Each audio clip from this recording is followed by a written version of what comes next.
कहते हैं सबसे मुश्किल केस वो होता है जिसमें दुश्मन बाहर नहीं अंदर होता है। आज हम एक ऐसी ही कहानी की परतों को खोलने वाले हैं। Hindi crime thriller film hit the first case. ये सिर्फ एक मर्डर मिस्ट्री नहीं है, बल्कि एक ऐसे पुलिस ऑफिसर के दिमाग के अंदर की भूल भुलैया है जो कातिलों को तो ढूंढ लेता है पर खुद अपनी ही यादों में फंसा हुआ है। बिल्कुल, और यही इस कहानी को दिलचस्प बनाता है। हम सिर्फ ये नहीं देखेंगे कि किसने किया, बल्कि ये समझने की कोशिश करेंगे कि क्यों किया।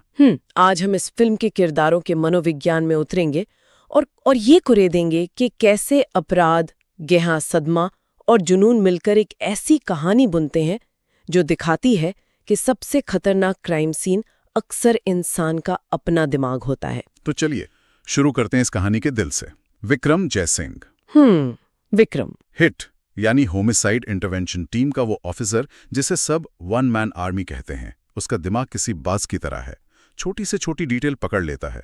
लेकिन यही दिमाग उसका सबसे बड़ा दुश्मन भी है। हाँ, क्योंकि वो PTSD मतलब पोस्ट ट्रॉमेटिक स्ट्रेस डिसऑर्डर से जूझ रहा है। और ये कोई फिल्मी बीमारी नहीं है, इसे बहुत ही असली तरीके से दिखाया गया है। हाँ, वो पैनिक अटैक्स, अचानक पैनिक अटैक, हाथ कांपना, सांस का अटकना, उसे ऐसी चीजें दिखती हैं और सुनाई देती हैं जो वहां है ही नहीं। गोलियां तो जैसे उसकी जिंदगी का हिस्सा बन चुकी हैं। तो कहानी यही एक बहुत बड़ा सवाल खड़ा करती है। क्या एक ऐसा इंसान जिसका दिमाग ही उसकी सबसे बड़ी ताकत और सबसे बड़ी कमजोरी हो, सच को झूठ से अलग कर सकता है? सही बात है। उसकी लड़ाई सिर्फ कातिलों से नहीं बल्कि खुद के दिमाग से भी है। बिल्कुल। और ये लड़ाई तब और मुश्किल हो जाती है जब कहानी में एक के बाद एक दो औरतें गायब हो जाती हैं। पहली, कॉलेज की छात्रा प्रीति माथुर, जो हाईवे से अचानक गायब हो जाती है।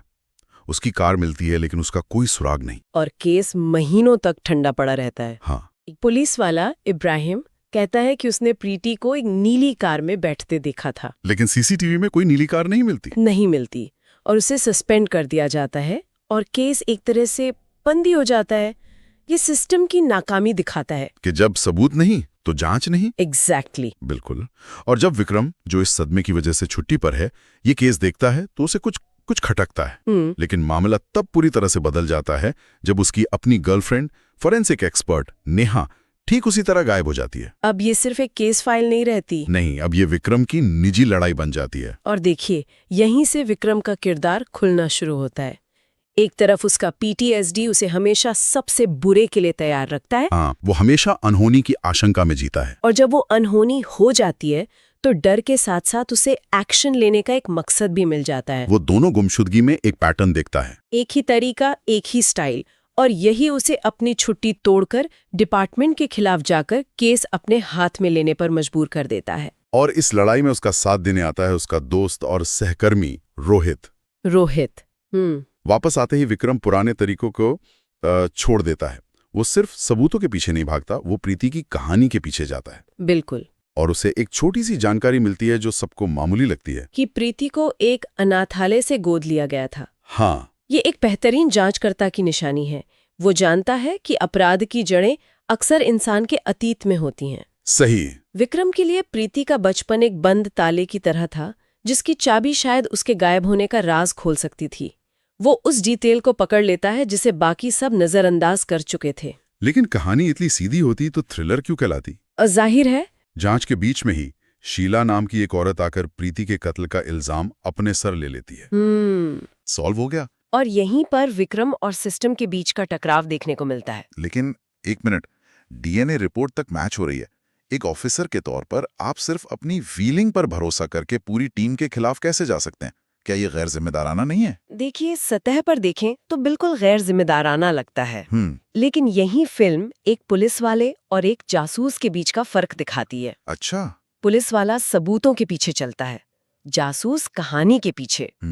विक्रम के लिए ये सब कुछ मतलब वो ज्यादा परफेक्ट था, जैसे किसी ने एक स्क्रिप्ट लिख के पुलिस के हाथ में थमा दी हो। बिल्कुल। उसका दिमाग जो सदमे से घिरा है उसे पैटर्न पहचानने में मदद करता है और उसे ये कहानी झूठी लग रही थी। तो ये एक क्लासिक रेड हेरिंग है। हाँ, मतलब लेखक जानबूझकर आपके सामने एक चमकदार लाल मछली फेंक रहा है ताकि आपका ध्यान असली कातिल से हट जाए। और शीला का कबूलनामा वही लाल मछली थी और विक्रम को छोड़कर पूरी टीम उसके पीछे भाग रही थी। बिल्कुल। और जैसे जैसे वो इस झूठे सुराग को नकारता है, उस पर दबाव बढ़ता जाता है। बहुत ज्यादा। डिपार्टमेंट उसे केस से हटाने की धमकी देता है, नेहा की कोई खबर नहीं है। और उसका PTSD अब पूरी तरह से उस पर हावी होने लगता है। उसे अब दिन में भी भयानक चीजें दिखने लगती हैं।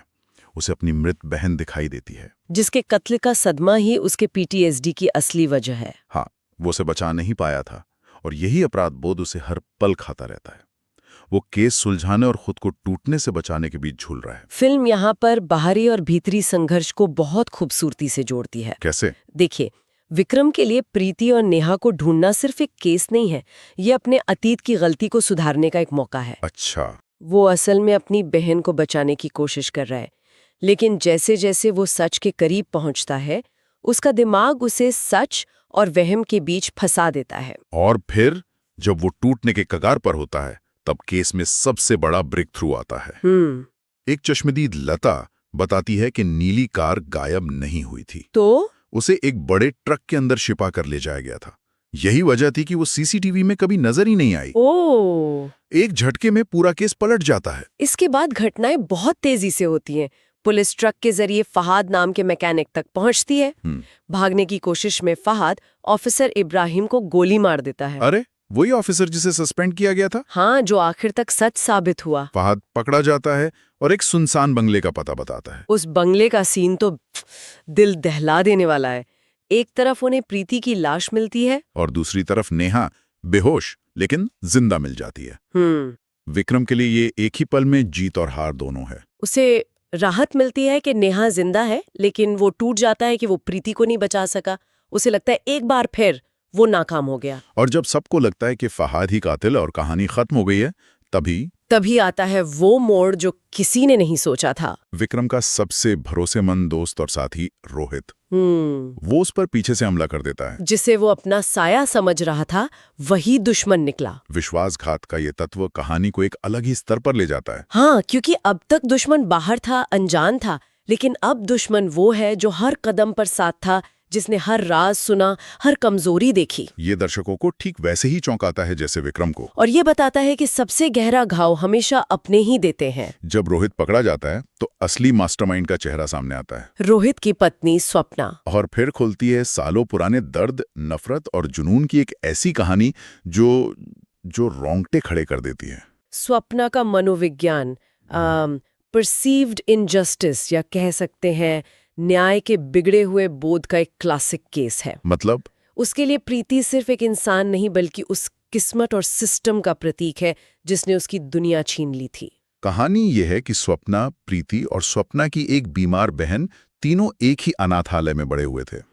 एक दिन एक अमीर परिवार प्रीति को गोद ले जाता है और स्वप्ना की बीमार बहन वहीं छूट जाती है और बाद में मर जाती है। तो स्वप्ना के दिमाग में ये बात घर कर जाती है कि प्रीति ने उसकी बहन की जगह और उसकी खुशी चुरा ली। हाँ, उसका बदला सिर्फ प्रीति से नहीं, बल्कि अपनी किस्मत से था।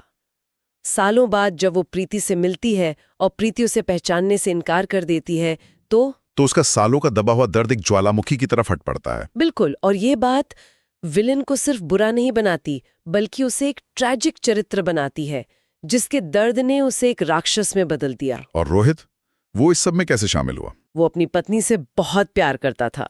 जब उसे सच पता चला तो उसने कानून के बजाय अपनी पत्नी को चुना।